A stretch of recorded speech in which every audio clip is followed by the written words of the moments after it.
Hey guys, thanks for clicking on the video.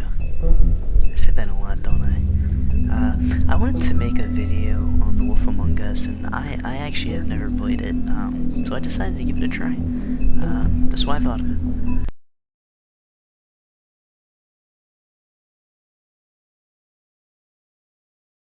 Alright, so this game's presentation, and just the first episode in general was super fun and intriguing. It really helped set the tone for the rest of the game. Also, it really had, that old Telltale game vibe, and I really liked it. It made me think of, some of the older Telltale games, The Walking Dead, Tales from the Borderlands, Back to the Future, etc. But there were a few problems I had, but, I want to talk about some of the good things before I start talking about some of the things I didn't like.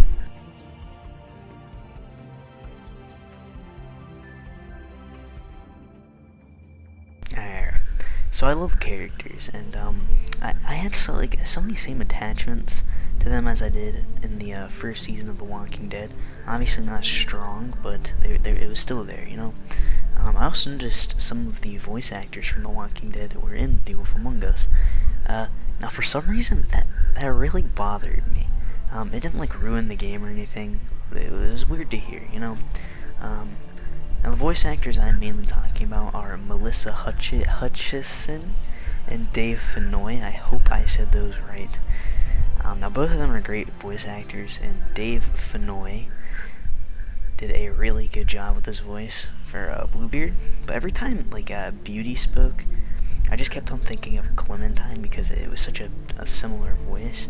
Now I think the reason for that is probably she was used to Clementine's voice since she just did The Walking Dead as well. But regardless, it didn't ruin my experience or break the game for me. It was just a little bit weird, But the development of the characters is fantastic, and this game definitely had some of my favorite characters. Besides The Walking Dead games.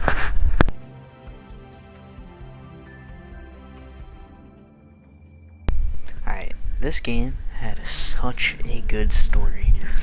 It was really interesting. It really put you in the shoes of Bigby, alright? But some of the parts just didn't add up super well. There was a few things that I did that just kind of felt pointless.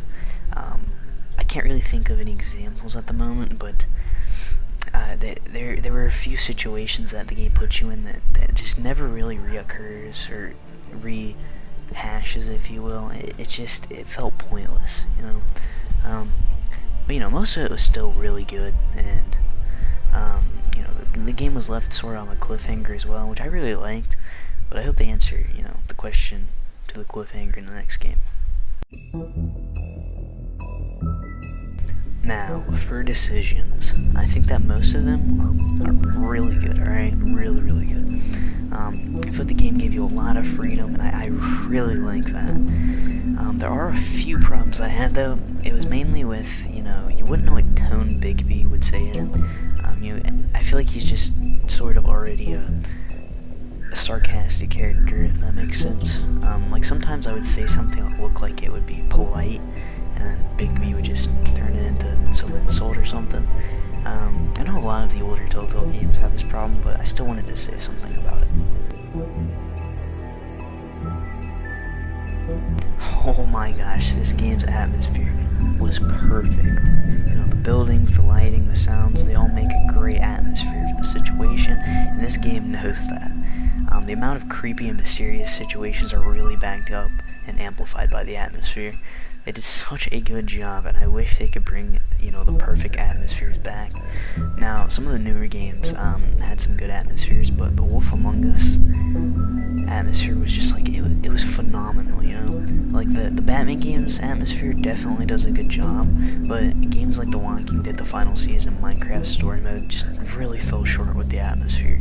But some of the older games, such as, obviously The Wolf Among Us, The Walking Dead, Tales from the Borderlands, had absolutely fantastic atmosphere, and, The Wolf Among Us definitely reflects that. Alright, let's be honest, most Telltale games, they don't have a whole lot of gameplay.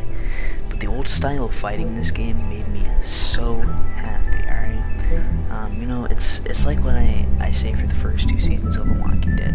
It has great immersion, you know? Part of the immersion is the combat. The Wolf Among Us combat is pretty much the same as The Walking Dead Season 1 and 2, because, it doesn't hit Q and do a final smash, it's hit left mouse button on a man's face, punch him in the face, makes you feel like you're striking the person, not Big B, like you are Big B, It adds immersion, which some of the newer games definitely lack. Okay, I don't really have a bunch of complaints, but I did run into a few glitches. It's probably the biggest thing. There was a reoccurring glitch where it kept saying answer not present, and then just not continuing. It was an easy fix though. Just exit the episode and start where you left off.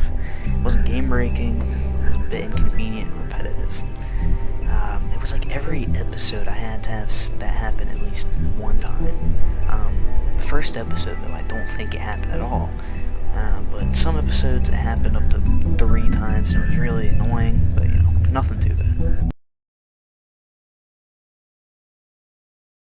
Alright, thank you guys for watching, but I do want to say, I'm sorry for the lack of uploads. I'm having a difficult time making videos and keeping up with school. But I will be making more The Walking Dead content, saying that it's the time of month to do so.